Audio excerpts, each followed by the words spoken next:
बात है 7 जून 2023 की।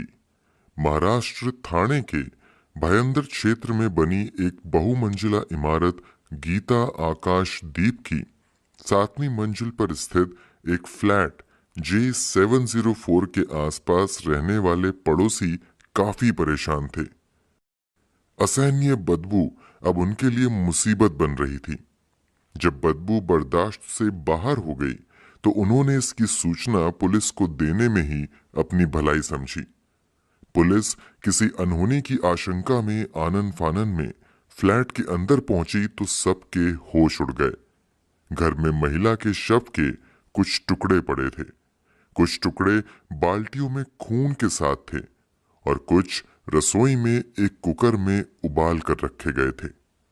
पुलिस वालों ने ऐसा मंजर अपने करियर में कभी नहीं देखा था। किसी की समझ में नहीं आ रहा था कि आखिर यहां हुआ क्या है। चारों तरफ अफरा तफरी का माहौल था। सभी अपने अपने प्रयास लगा रहे थे। आखिर हैवानियत की सीमाओं से परे ये मामला था क्या? दरिंदगी का ऐसा घिनौना खेल खेलने वाला था कौन? आखिर उसका मकसद क्या था? तो आइए हम बिना देर किए आपको ले चलते हैं इस घटना की ऐसी सच्चाई की तरफ जिसकी आप कल्पना भी नहीं कर सकते। आगे बढ़ने से पहले हमारे चैनल को सब्सक्राइब और लाइक करना बिल्कुल ना भूलें और समाज में हो रही ऐसी दिल दहला देने वाली घटनाओं से रूबरू होते रहें, सावधान रहें।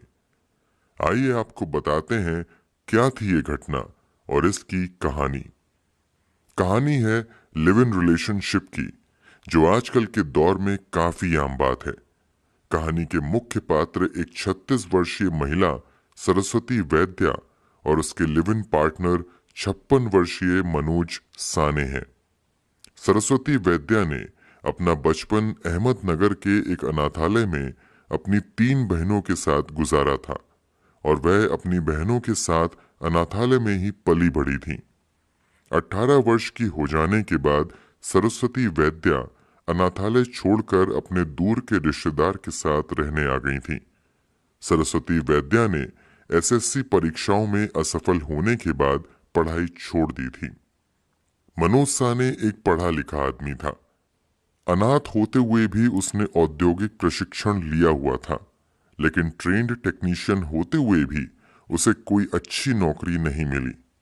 वह बावई में एक राशन की दुकान पर काम करता था। परिवार के नाम पर उसके पास कोई नहीं था।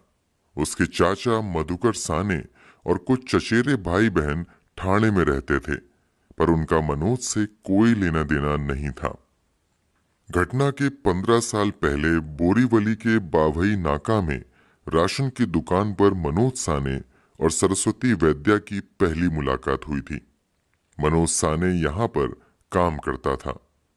बातों ही बातों में जब सरस्वती को पता चला कि उसकी तरह ही मनोज भी अहमदनगर से ही है, दोनों जल्द ही दोस्त बन गए। बाद में ये जानने के बाद कि दोनों अनाथ हैं, दोनों के दिल में एक दूसरे के लिए जगह भी बन गई। इसी बीच मनोज ने आर्थिक तंगी से परेशान सरस्वती को एक दुकान में सेल्स गर्ल की जॉब दिलवा दी। क्योंकि मनोज हर मुश्किल में सरस्वती के साथ खड़ा रहता, उसे मनोज का साथ अच्छा लगने लगा। हर छोटी बड़ी समस्या के लिए उसे मनोज का सहारा लेना पड़ता और मनोज भी बेझिझक उसका साथ देता था। आखिरकार सरस्वती वैद्या ने अपने और मनोज साने की उम्र में 20 साल का बड़ा अंतर होने के बावजूद मनोज के साथ जीवन बिताने का फैसला कर लिया और दोनों मीरा रोड रहने चले आए और गीता नगर में किराए के मकान में रहने लगे। ये दोनों अपने पड़ोसियों से ज्यादा वास्ता नहीं रखते थे, ना ही कहीं ज्यादा आते जाते थे, लेकिन जिस तरह से वो एक दूसरे के साथ बातचीत करते थे, उससे पड़ोसियों का यही मानना था कि ये दोनों पति पत्नी हैं। घटना के दिन यानी 7 जून को जब पुलिस फ्लैट में पहुंची और फ्लैट का दरवाजा खटखटाया तो मनोज ने दरवाजा खोला। उसने पुलिस को देखकर भागने की कोशिश की, लेकिन वहां मौजूद लोगों की मदद से पुलिस ने उसे हिरासत में ले लिया। सरस्वती की हत्या के बारे में जानने के बाद पुलिस ने मनोज साने को जब हिरासत में लिया तो उसके चेहरे पर किसी तरह का डर या पछतावे का कोई संकेत नहीं दिखाई पड़ रहा था।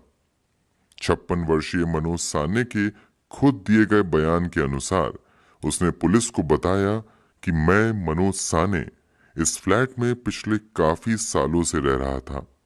सब कुछ ठीक चल रहा था। सरस्वती अपनी 10वीं कक्षा की एसएससी परीक्षा में शामिल होने की योजना बना रही थी और उसे मैथ्स पढ़ाया करता था। पुलिस को फ्लैट से एक बोर्ड भी मिला था जिस पर कुछ मैथ्स के सवाल लिखे हुए थे। उसने बताया कि सरस्वती वैद्या उसके लिए बेटी की तरह थी और उसने सरस्वती को नहीं मारा है। सरस्वती वैद्या ने कीटनाशक खाकर अपनी जान दी है। उसने कहा कि 4 जून को जब मैं घर वापस आया तो वह जमीन पर पड़ी हुई थी।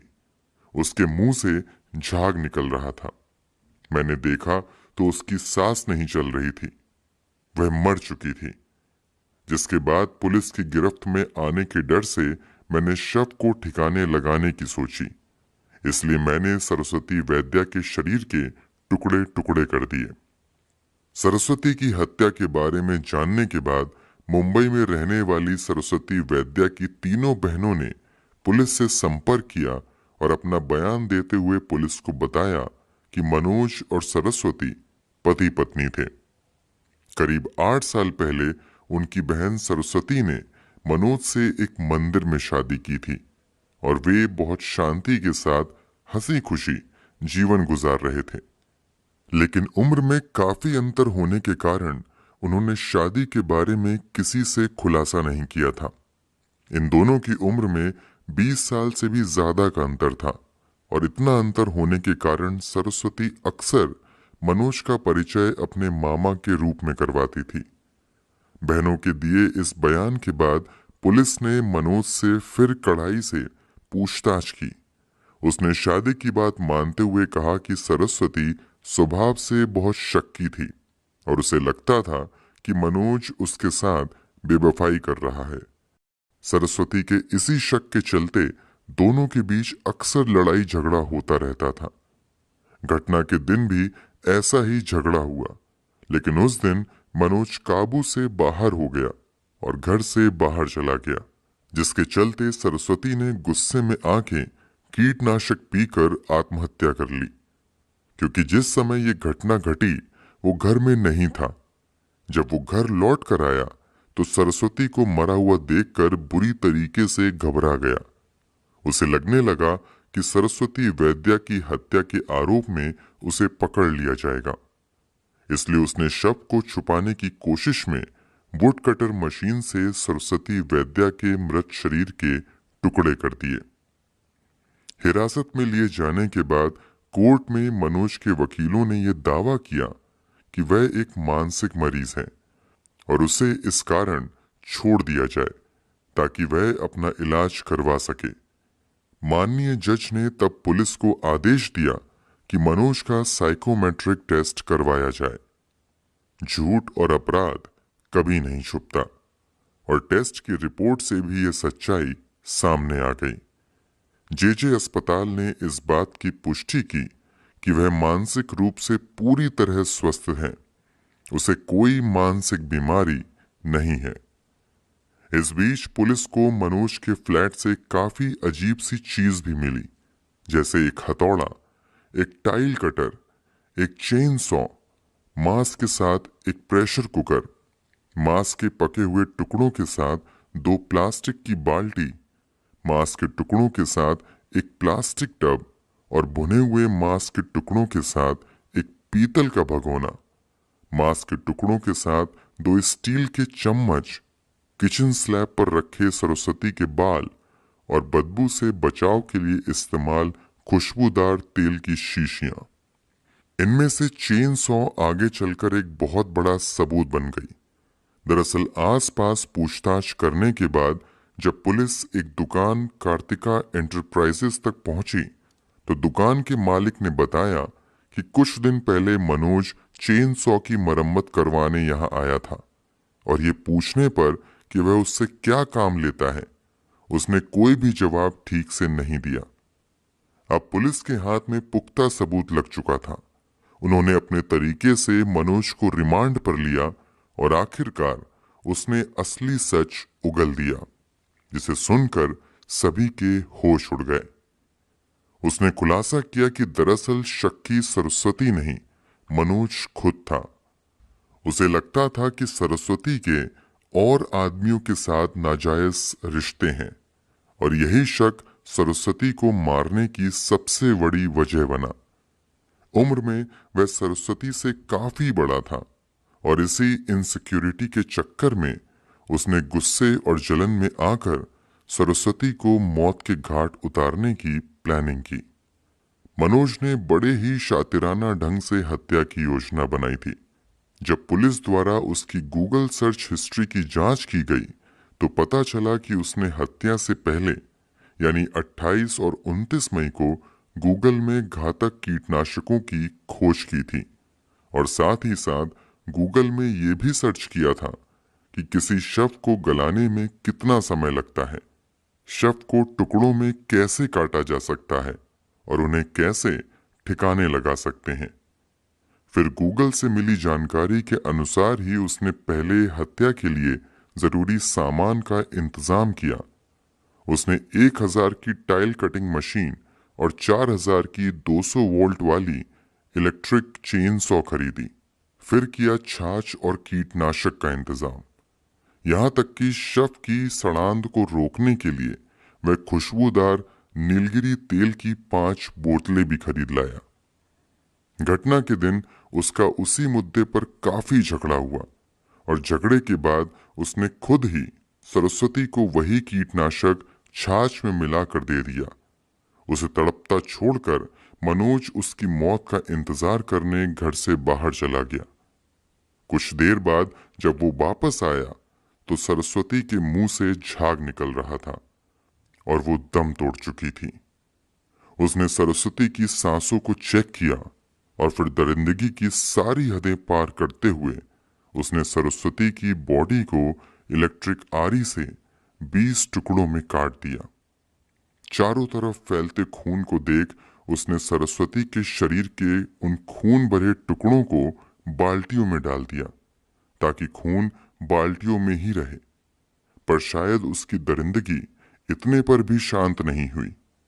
उसने कटे हुए कुछ टुकड़ों को इतना छोटा काटा कि कुकर में रखकर उबाल सके और फिर कुछ टुकड़ों को कुकर में उबाला और कुछ को गैस पर रोस्ट भी किया और बाद में उन्हें कुत्तों को खिला दिया।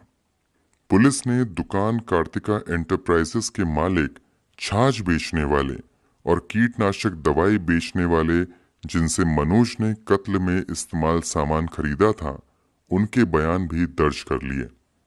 इन सब सबूतों के आधार पर पुलिस ने अपना पक्ष रखा और मनोज को अदालत ने दफा 302 के तहत मुजरिम करार करते हुए जेल भेज दिया। रिपोर्ट्स के मुताबिक अभी भी ये मुकदमा चल रहा है। मनोज के वकीलों ने एक और कोशिश करते हुए इस मामले में एक नया मोड़ लाने की कोशिश की है। इस बार उन्होंने ये कहा कि मनोज का HIV पॉजिटिव टेस्ट किया गया था 2008 में और उसके बाद मनोज के सरस्वती के साथ कोई संबंध ही